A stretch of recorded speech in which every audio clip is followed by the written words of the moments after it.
Good evening. So, I'm going to talk to you about the politics of Picasso. Through my research of Guernica, it was repeatedly mentioned that Picasso was not interested in politics. Yet, as the pages of the calendar turned, Picasso found himself having a passion for the opposition to war.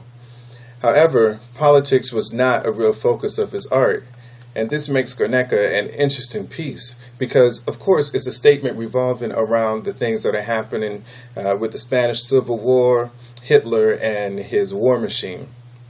Before the painting of Guernica was conceived, it was requested by Picasso of his friends and supporters of Spain's democratic government to paint a visual protest to Generalissimo Francisco Franco in the 1937 World Fair.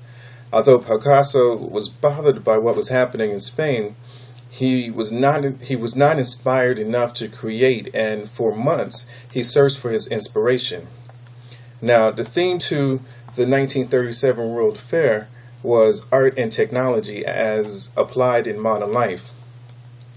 From economic depression to wars and social unrest, early 20th century had proven to be, for a lack of a better word, messy.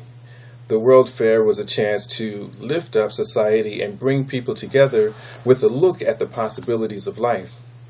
In May of 1937, Picasso will find his inspiration. When the news reached Paris of the bombing of a village in northern Spain, protesters headed to the streets to voice their disgust of the bombing.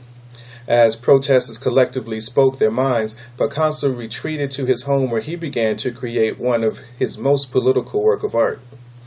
2 months after the World Fair started, Guernica was revealed to the public.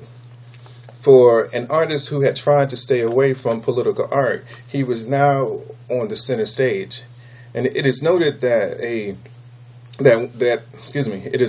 German fair guide stated that any 4-year-old could have created this painting and that it was a dream of a madman. Now, the irony behind Guernica lies in the World Fair itself. As the world looked to celebrate technology in our lives, Hitler was using technology to affect the lives of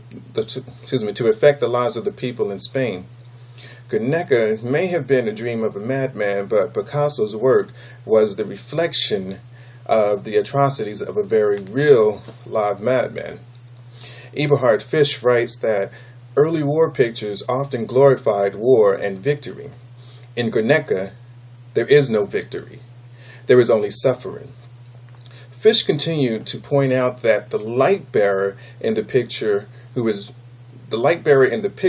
both the symbol of suffering and the people.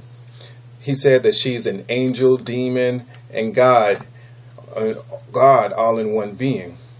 The human embodiment of a Nazi bomber plane. Now, towards the end of the Second War, Picasso made a statement about art and politics. He said, what do you think an artist is? An imbecile who only has eyes if he's a painter or ears if he's a musician? Quite the contrary. He is at the same time a political being, constantly alert to the horrifying, passionate, or pleasing events of the world, shaping himself completely in their image. How is it possible to be uninterested in other men? No. Painting is not made to decorate apartments. It's an offensive weapon against the enemy.